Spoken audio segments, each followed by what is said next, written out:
दें कि आज गोरखपुर में मुख्यमंत्री योगी आदित्यनाथ ने 26वीं वाहिनी पीएससी जवानों के लिए नवनिर्मित बैरक एवं पुराने अस्पताल के स्थान पर बनाए गए नए अस्पताल का लोकार्पण किया। इस दौरान उन्होंने अस्पताल का निरीक्षण भी किया। मुख्यमंत्री ने कहा कि आंतरिक सुरक्षा और कानून व्यवस्था बनाए रखने में सिविल पुलिस की भूमिका उतनी ही महत्वपूर्ण है जितना कि बाहरी सुरक्षा में सेना की होती है। उन्होंने बताया कि देश के सबसे बड़े राज्य उत्तर प्रदेश में लंबे समय से सिविल पुलिस की कमी थी, जिसके कारण 8 वर्ष पहले प्रदेश में शांति तो दूर का सपना था और लाखों पद खाली थे। मुख्यमंत्री ने बताया कि पिछले 8 वर्षों में उनकी सरकार ने 2,16,000 पुलिस कर्मियों की भर्तियां सफलतापूर्वक पूर्ण किया। उन्होंने विशेष रूप से हाल ही में संपन्न 60,244 पुलिस कर्मियों की भर्ती का जिक्र किया, जिसे बिना भ्रष्टाचार के पूर्ण किया गया, जो अपने आप में एक रिकॉर्ड है। मुख्यमंत्री ने कहा कि 8 वर्ष पहले उत्तर प्रदेश की पुलिस प्रशिक्षण की क्षमता केवल 3,000 थी, जबकि आज 60,244 पुलिसकर्मी प्रशिक्षण प्राप्त कर रहे हैं। उन्होंने बताया कि मुख्यमंत्री बनने के 2 माह बाद पुलिस निदेशालय की निरीक्षण में जर्जर बैरकों को देखकर उन्होंने पुलिस अधिकारियों को भर्ती के साथ साथ प्रशिक्षण और आवास सुविधाओं में सुधार के लिए निर्देश दिए थे। मुख्यमंत्री ने प्रसन्नता व्यक्त करते हुए कहा कि अब प्रदेश की हर पुलिस लाइन एवं थाना और पीएससी वाहिनी उत्कृष्ट लॉजिस्टिक और सुविधाएं उपलब्ध हैं। आज विभिन्न जनपदों में पुलिस की इमारतें प्रमुखता से दिखाई देती है, जो पिछले 8 वर्षों में पुलिस संरचना में हुई वृद्धि दर्शाती है। उन्होंने जोर देकर कहा कि पुलिस और संरचना के विस्तार के साथ साथ पारदर्शी भर्ती प्रक्रिया भी आगे बढ़ाई जा रही है।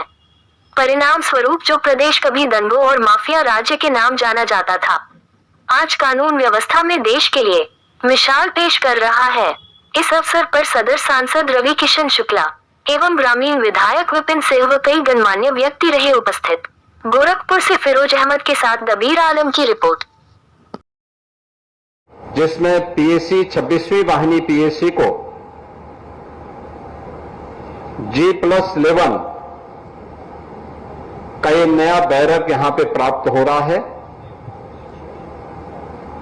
इसकी मैं हृदय से बधाई देता हूं। साथ ही साथ एक नया चिकित्सा केंद्र पीएससी वाहिनी को आज यहां पे प्राप्त हो रहा है, इसकी भी मैं बधाई देता हूं।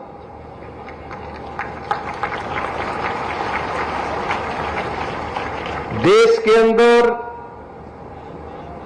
सेना बाह्य सुरक्षा का दायित्व निभाती है। आंतरिक सुरक्षा के साथ साथ कानून व्यवस्था को बेहतर बनाने के लिए सिविल पुलिस की अत्यंत महत्वपूर्ण भूमिका होती है। जब हम सिविल पुलिस की बात करते हैं तो देश के अंदर सबसे बड़ी आबादी का राज्य उत्तर प्रदेश लगातार पुलिस बल में सिविल पुलिस की कमी की चुनौतियों से जूझ रहा था। आज से 8 वर्ष पहले उत्तर प्रदेश जैसे राज्य में शांति की कल्पना कोई कर भी नहीं सकता था। एक सपना था, कारण था तब उत्तर प्रदेश पुलिस बल में लाखों की संख्या में पुलिस कार्मिकों के पद खाली थे, लेकिन नियत का भाव, सही नियत न होने के नाते तत्कालीन सरकारें पारदर्शी भर्ती की प्रक्रिया को पूरा नहीं कर पा रही थी। परिणाम था उत्तर प्रदेश के नौजवानों को भटकने के लिए मजबूर होना पड़ रहा था। जब भी वे पुलिस की भर्ती निकालते थे, कुछ न कुछ ऐसी खामी छोड़ते थे जो बेईमानी और भ्रष्टाचार को बढ़ावा दे और बाद में न्यायालय उसमें रोक लगाती थी। मुझे बताते हुए प्रसन्नता है कि हमारी सरकार ने पिछले 8 वर्ष में 2,16,000 पुलिस कार्मिकों की भर्ती की। 2,16,000 पुलिस कार्मिकों की सफलतापूर्वक भर्ती करने के साथ ही अभी हाल ही में 60,244 देश ही नहीं, ये दुनिया की सबसे बड़ी भर्ती है और सबसे बड़ी भर्ती की प्रक्रिया को सफलतापूर्वक संपन्न करने किसी भी व्यक्ति को सिफारिश की नौबत नहीं आई पड़ी। किसी भी प्रकार से किसी भी स्तर पर भ्रष्टाचार की कोई गुंजाइश नहीं थी और अगर किसी ने दुस्साहस किया तो सख्ती के साथ उससे निपटने का काम सरकार ने किया। परिणाम था कि आज उत्तर प्रदेश पुलिस बल में हम लोगों ने एक साथ 60,244 को मिलाकर के 2,16,000 पुलिस की भर्ती की प्रक्रिया पिछले 8 वर्षों में संपन्न करके देश के अंदर भी और दुनिया के अंदर भी एक रिकॉर्ड स्थापित किया है। मुझे याद है आज से 8 वर्ष पहले उत्तर प्रदेश में पुलिस ट्रेनिंग की क्षमता केवल 3,000 थी और आज ये 60,200 पुलिस कार्मिक नवप्रशिक्षु एक साथ उत्तर प्रदेश पुलिस के ही प्रशिक्षण केंद्रों में पीएसी वाहिनियों में प्रशिक्षण भी प्राप्त कर रहे हैं। यानी हमने इसकी क्षमता को कितना अधिक बढ़ाया है, यह अनुमान आप इसी से लगा सकते हैं कि 3,000 से बढ़कर के हम आज 60,200 पुलिस कार्मिकों की भर्ती की प्रक्रिया को एक साथ संपन्न कर रहे हैं। मुझे याद है जब मैं मुख्यमंत्री बना था, 2 ही महीने हुए थे, मैं अचानक एक दिन लखनऊ पुलिस लाइन के बैरक का निरीक्षण करने के लिए गया। अचानक जब मैंने वहां बैरक का निरीक्षण किया तो मैं भौचक था। टूटे हुए खपड़ेल के नीचे पुलिस के जवान जैसे तैसे वहां पे रह रहे थे। मेरे पुलिस लाइन में पहुंचने की खबर के बाद डीजीपी और अन्य अधिकारी भी दौड़े दौड़े वहां आए और मैंने उनको उस समय कहा था, मैंने कहा देखो आज जो हमारी सबसे बड़ी समस्या है वह है उत्तर प्रदेश के सामने परसेप्शन का, बेहतर कानून व्यवस्था का, सुरक्षा का एक बेहतर माहौल बनाने का। इसके लिए हमें पुलिस की भर्ती भी करनी पड़ेगी और पुलिस की अवस्थापना सुविधाओं को भी बढ़ाना पड़ेगा। एक साथ प्रस्ताव तैयार करिए, हर एक पुलिस लाइन में, हर थाने में, हर पीएसी की बहानियों में अवस्थापना सुविधाएं इतनी बढ़ाइए कि वहां पे रहने वाले पुलिस कार्मिक जब उन्हें ड्यूटी के बाद अवकाश मिले तो वे जाकर के वहां आराम से रह भी सकें, एक सुरक्षित माहौल में रह सकें। इस प्रकार की एक व्यवस्था बनाइए और आज मुझे प्रसन्नता है उत्तर प्रदेश के अंदर हम लोगों ने हर पुलिस लाइन में, हर थाने में, हर पीएसी बहाली के लिए इसी प्रकार के लॉजिस्टिक को उपलब्ध करवाया है जो यहां पे G+11 का आपको देखने को मिल रहा है। और जब मैं जाता हूं बहुत सारे जनपद ऐसे हैं, उन जनपदों में आप जाएंगे तो उन जनपदों में जो सबसे ऊंची मीनार होगी, सबसे ऊंचा टावर जो आपको देखने को मिलता होगा वह उत्तर प्रदेश पुलिस का ही बैरक होगा। और उत्तर प्रदेश पुलिस के इस बैरक को देख करके आप अंदाजा लगा सकते हैं कि फलाने जनपद का ये सबसे ऊंचा जो टावर है, ये बिल्डिंग है, यह उत्तर प्रदेश पुलिस के कार्मिकों के लिए जो अवस्थापना सुविधा उत्तर प्रदेश सरकार ने पिछले 8 वर्ष में तय की है उसी का परिणाम है। बहनों और भाइयों, एक तरफ अवस्थापना सुविधाओं का विकास, दूसरी तरफ पुलिस की भर्ती की पारदर्शी व्यवस्था और परिणाम वही है जो प्रदेश पहले दंगा प्रदेश माना जाता था। हर जनपद में कोई ना कोई बड़ा माफिया और गुंडा तबाही मचाया हुआ था। आज वही प्रदेश कानून व्यवस्था का एक मानक देश के अंदर प्रस्तुत कर रहा है। दंगा मुक्त, गुंडागिर्दी से मुक्त, माफिया से मुक्त, एक अनुशासित और उपद्रव प्रदेश से बदल करके अब एक अनुशासित और उत्सव प्रदेश के रूप में अपनी एक नई पहचान के साथ आगे बढ़ा है। और उसी पहचान को आगे बढ़ाने के लिए आज 26वीं बहानी पीएसी में ये G+11 के इस टावर और हॉस्पिटल के उद्घाटन कार्यक्रम के साथ मुझे आपके साथ जुड़ने का अवसर प्राप्त हुआ है। यह उसी दिशा में किए जाने वाले प्रयास का हिस्सा है। आज उत्तर प्रदेश पर कोई बाहर का व्यक्ति हंस नहीं सकता, कोई व्यक्ति उंगली नहीं उठा सकता, यहां के परसेप्शन के बारे में कोई उंगली नहीं उठा सकता। आज उत्तर प्रदेश का नौजवान देश के अंदर कहीं भी जाता है, लोग जब उससे पूछते हैं कहां से हैं, अगर वो बोलता है कि मैं उत्तर प्रदेश से हूं, गोरखपुर से हूं, लखनऊ से हूं, आजमगढ़ से हूं या किसी भी जनपद का नाम लेता है, तो आज सामने वाले के चेहरे पे एक नई चमक दिखती है कि अच्छा उत्तर प्रदेश से। बहनों और भाइयों, 8 वर्ष पहले यह स्थिति नहीं थी। 8 वर्ष पहले उत्तर प्रदेश का नाम लेने का मतलब आपको होटल और धर्मशाला में भी रूम नहीं मिलता था, किराए पे कोई कमरा नहीं देता था। उत्तर प्रदेश का नाम सुनकर के ही लोगों को एक प्रकार का डरावना दृश्य उनके सामने आ जाता था। आज इस डरावने दृश्य से उभार करके उत्तर प्रदेश को नए भारत के एक नए उत्तर प्रदेश के रूप में प्रस्तुत करने के साथ साथ कानून व्यवस्था की बेहतर नजीर प्रस्तुत करने वाले प्रदेश के रूप में आज जो नया उत्तर प्रदेश देखने को मिल रहा है, इसके लिए उत्तर प्रदेश के उन सभी जवानों का मैं अभिनंदन करता हूं जिन्होंने प्राण प्रण से जुट करके इस पूरे कार्यक्रम का हिस्सा बनकर के इस कार्यक्रम को सफलतापूर्वक आगे बढ़ाने में अपनी मदद की है। आज उसका परिणाम है हर व्यक्ति उत्तर प्रदेश पुलिस के प्रति एक सम्मान का भाव रखता है। हम लोगों को इस बात को ध्यान में रखना होगा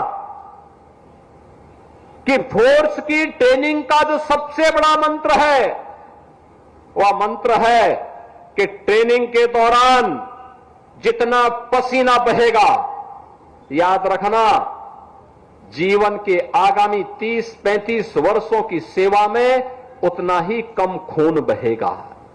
याद रखना किसी भी फोर्स पर यह अक्सर सा लागू होता है।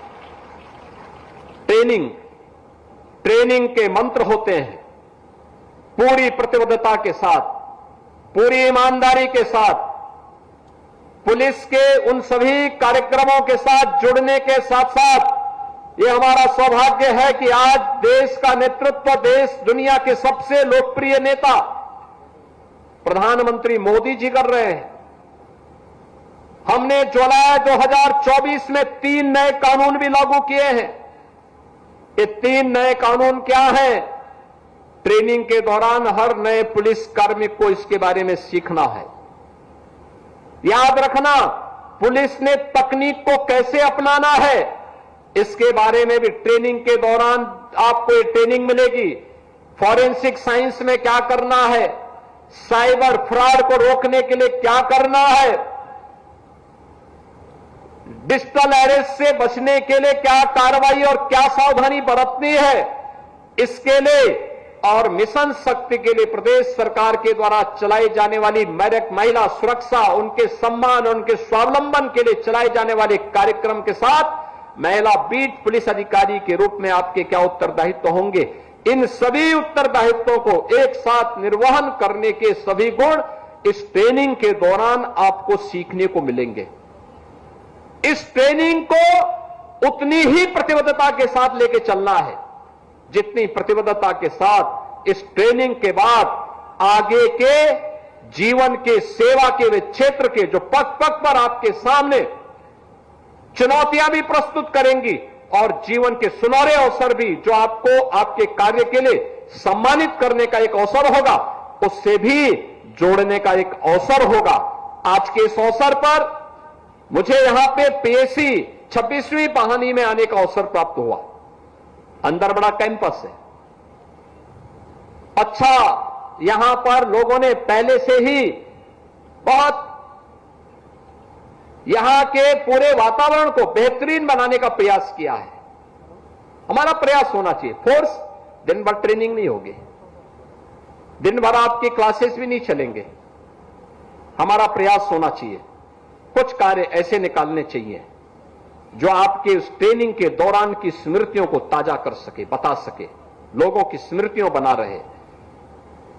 जैसे बागवानी का ग्रीनरी, उस पूरे कैंपस को इतना हरा भरा बनाइए, आध्यात्मिक वातावरण दिखाई दे, ऐसा बनाने का प्रयास करिए। श्रमदान के माध्यम से फोर्स अगर उस कार्य को करती है, लगता है लोगों को उसका अलग ही महत्व होता है। एक होता है हम सरकार से पैसा देते हैं, वो कार्य हो गया, हमने पेड़ लगा लिया, उसकी सुरक्षा की व्यवस्था कर ली, हमने अपने परेड ग्राउंड को ठीक कर लिया। एक होता है फोर्स ने स्वयं अपने स्तर पर सबने जुट करके, अगर हमें आपातकालीन स्थिति में कहीं पे जाना हो, हमें सारी तैयारी स्वयं करनी होती है। तब हम इंतजार नहीं करते कि हमारे लिए इस प्रकार की प्लानिंग होगी, वहां पे हमें स्वयं मोर्चा संभालना होता है। ऐसे ही ट्रेनिंग के दौरान हमें श्रमदान के माध्यम से भी उस प्रकार के उदाहरण प्रस्तुत करने चाहिए जो अन्यों के लिए प्रेरणा बन सकती है, नए लोगों के लिए प्रेरणा बन सकती है। हमें समय समय पर इंटरेक्शन के लिए स्कूली बच्चों को भी बुलाना चाहिए, उनके बीच में भी हमारे कार्यक्रम होते रहने चाहिए। हमें बताना चाहिए हमने क्या किया है, क्या पीएसी बटालियन में, क्या किसी पुलिस लाइन में कोई पुलिस म्यूजियम है, पुलिस के इतिहास के बारे में लोग जाने, ट्रैफिक पार्क के बारे में कोई जानकारी हमने देने का प्रयास किया। अगर हम उनके बारे में बताएंगे, लोग जानकारी लेंगे। सड़क दुर्घटनाओं में हजारों लोगों की मौत वर्ष में होती है। मैं जब उत्तर प्रदेश के अंदर सड़क दुर्घटना में मरने वालों की संख्या को देखता हूं, मुझे लगता है 3 वर्ष में कोविड कालखंड में 23,000 मौतें प्रदेश में हुई थी, 3 वर्ष में। लेकिन सड़क दुर्घटना में 1 वर्ष में ही 20 से लेकर 22,000 मौतें उत्तर प्रदेश के अंदर होती हैं। हम सबके लिए चिंता का विषय होना चाहिए। परिवार के परिवार समाप्त हो जाते हैं। सड़क दुर्घटना को रोकने के कारणों के बारे में जानना चाहिए।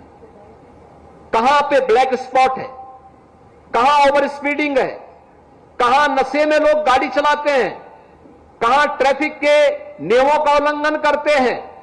ये सभी जानकारी अगर हम बच्चों को देंगे और उनको इस बात के लिए प्रेरित करेंगे कि वे स्वयं भी ट्रैफिक के नियमों का पालन करें, अपने अभिभावकों को भी बताएं, तो बहुत सारे लोगों के जीवन को बचाने के लिए हम एक बड़ी भूमिका का निर्वहन कर सकते हैं, एक सामूहिक प्रयास का हिस्सा बनता है। और ट्रेनिंग के दौरान इन सभी के बारे में सीखना, महिला सुरक्षा के सामने कौन सी चुनौतियां हैं, उन चुनौतियों के बारे में भी जानना, क्योंकि एक एक महिला पुलिस कार्मिक को एक समय के बाद महिला बीट अधिकारी के रूप में अपने अपने बीट में उसको वहां पे लीडरशिप देनी है। ग्राम पंचायत में जाके, किसी वार्ड में जाकर वहां के लोगों के साथ संवाद बनाना है। एक टीम वर्क कैसे होता है, सुरक्षा के लिए, महिला सम्मान के लिए, महिला स्वावलंबन के लिए कौन कौन से ऐसी स्कीम है जो उन्हें स्वावलंबन के मार्ग में सम्मानजनक ढंग से आगे बढ़ा सकता है। इन सभी कार्यक्रमों को अगर हम व्यवस्थित रूप से आगे बढ़ाने का काम करते हैं, उसके बेहतर परिणाम सामने आते हैं। मुझे प्रसन्नता है कि हमारे 60,244 नौ प्रशिक्षु उत्तर प्रदेश के अंदर 112 ट्रेनिंग कैंप में ट्रेनिंग के कार्यक्रम के साथ जुड़ करके अपनी इस बेहतरीन ट्रेनिंग के माध्यम से उत्तर प्रदेश पुलिस बल का एक नया संबल बनने वाले हैं।